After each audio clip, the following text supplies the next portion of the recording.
নমস্কার বন্ধুরা, আমি ঝর্ণা সিম্পল রেসিপির আরেকটি নতুন ভিডিওতে আপনাদের সবাইকে স্বাগতম জানাই।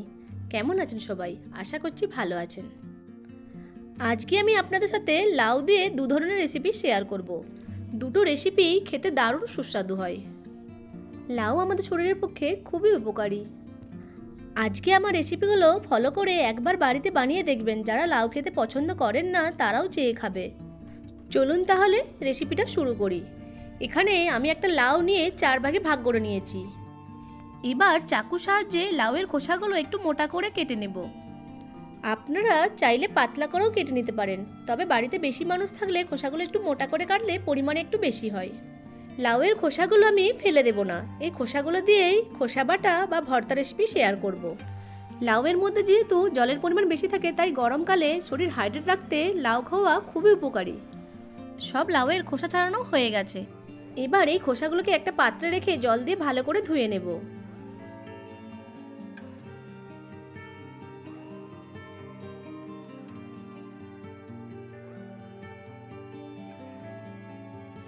এখন লাউগুলোকে একটু সরু সরু করে কেটে নেব।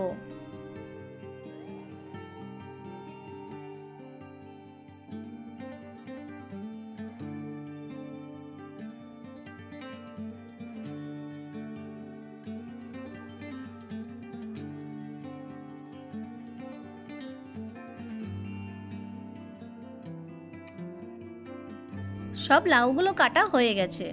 প্রথমে আমি লাউয়ের খোসা সবজির জন্য খোসাগুলোকে ভেজে নেব। তার জন্য গ্যাসের ফ্লেমটা অন করে একটা কড়াইয়ে 2 চামচ সরষের তেল দিয়ে তেল গরম করে লাউয়ের খোসাগুলো দিয়ে ভেজে নেব।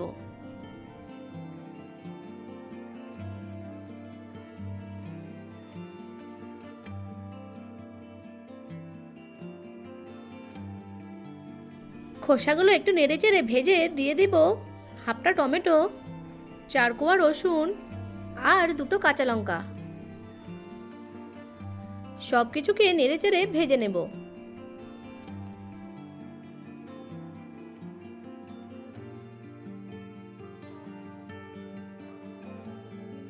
ভাজা হয়ে গেলে তুলে নিয়ে সম্পূর্ণ ঠান্ডা করে নেব।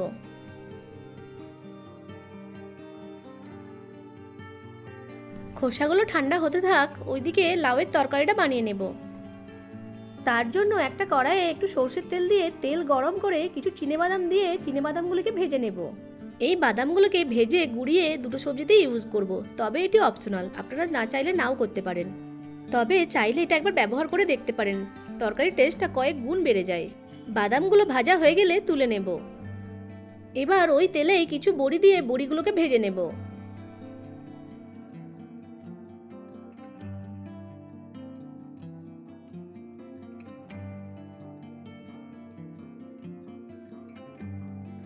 বড়িগুলো ভাজা হয়ে গেলে তুলে নেব। এবার ওই কড়াই সরষের তেল দিয়ে তেলটিকে গরম করে হাফ চামচ কালো জিরা দিয়ে দেব। 2 চামচ আদা বাটা দিয়ে ভালো করে ভেজে নেব। একটা টমেটোকে পেস্ট করে এর মধ্যে দিয়ে দেব। ভালোভাবে নেড়েচেড়ে একটু কষিয়ে নেব।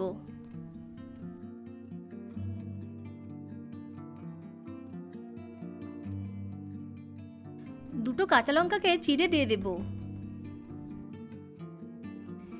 এবার এর মধ্যে দিয়ে দেব 1 চামচ জিরা গুঁড়ো, 1 চামচ ধনিয়া গুঁড়ো, 1 চামচ হলুদ গুঁড়ো আর পরিমাণ মতো লঙ্কার গুঁড়ো। সব কিছুকে নেড়েচেড়ে মিশিয়ে মশলার বাটি ধোয়া জল দিয়ে মশলাটিকে খুব ভালো করে কষিয়ে নেব।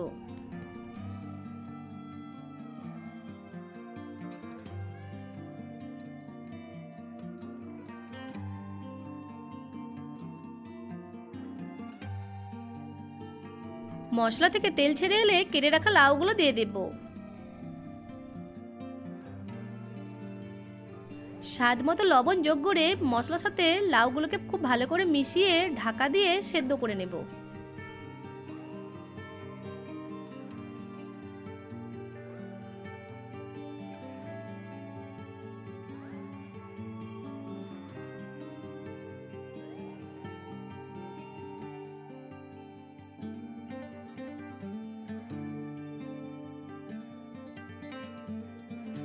মাঝে ঢাকা খুলে একবার নেড়ে দেব যাতে তলায় না লেগে যায়। আবার ঢাকা দিয়ে লাউগুলোকে সেদ্ধ করে নেব।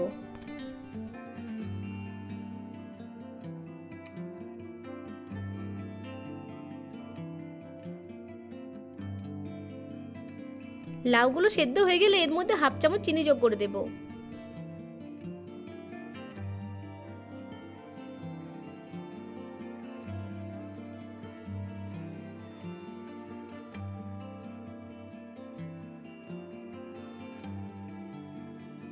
এবার এই লাউয়ের মধ্যে ভেজে রাখা বড়িগুলো দিয়ে মিশিয়ে ঢাকা দিয়ে আরও 2 মিনিট রান্না করে নেব।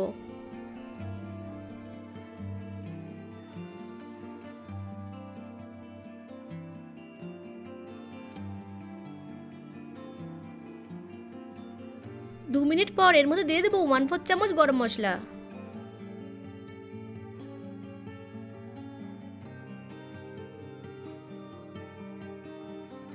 ভেজে রাখা চিনাবাদামগুলো আমি হালকাভাবে গুঁড়িয়ে নিয়েছি। এখান থেকে কিছুটা আমি তরকারিতে ইউজ করব আর কিছুটা আমি খোসা বাটাতে ইউজ করব। তরকারির মধ্যে বাদামগুলি যোগ করে দেব।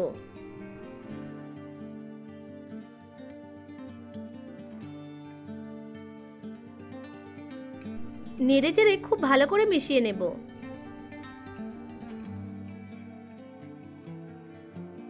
তৈরি হয়ে গেল দুর্দান্ত স্বাদের লাউয়ের তরকারি। গ্যাসের ফ্লেমটা অফ করে একটা পাত্রে ঢেলে নেব। এবার ঠান্ডা হয়ে যাওয়া লাউয়ের খোসা, টমেটো, কাঁচা লঙ্কা আর রসুনটাকে একটা মিক্সিং জারে নিয়ে গ্রাইন্ড করে একটা পেস্ট বানিয়ে নেব।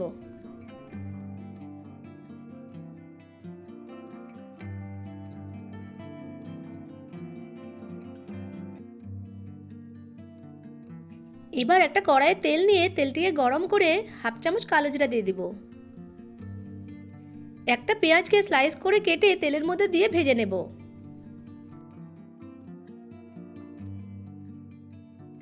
পেঁয়াজগুলো ভাজা হয়ে গেলে এর মধ্যে দিয়ে দেব লাউয়ের খোসা বাটাটা।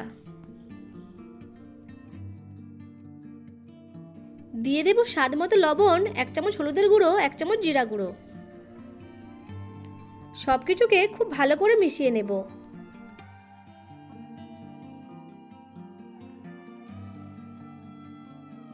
দিয়ে দেব পরিমাণ মতো লঙ্কার গুঁড়ো। মিশিয়ে নিয়ে হালকা আঁচে ভেজে নেব।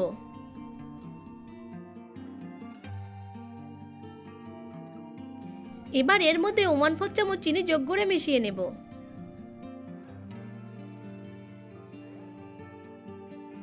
দিয়ে দেব 1/4 চামচ গরম মশলা গুঁড়ো।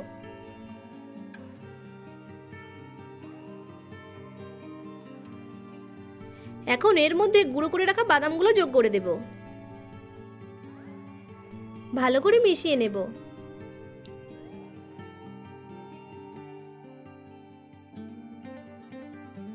সবশেষে 4 ভাগের 1 ভাগ লেবুর রস আর কাঁচা সরষের তেল মিশিয়ে নেড়ে চেড়ে গ্যাসের ফ্লেমটিকে অফ করে দেব।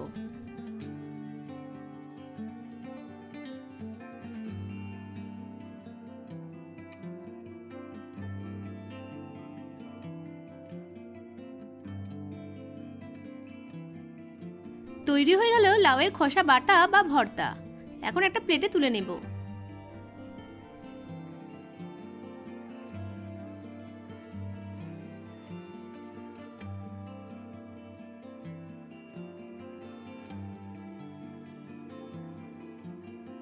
তৈরি হয়ে গেল অসাধারণ স্বাদের লাউয়ের 2 ধরনের রেসিপি।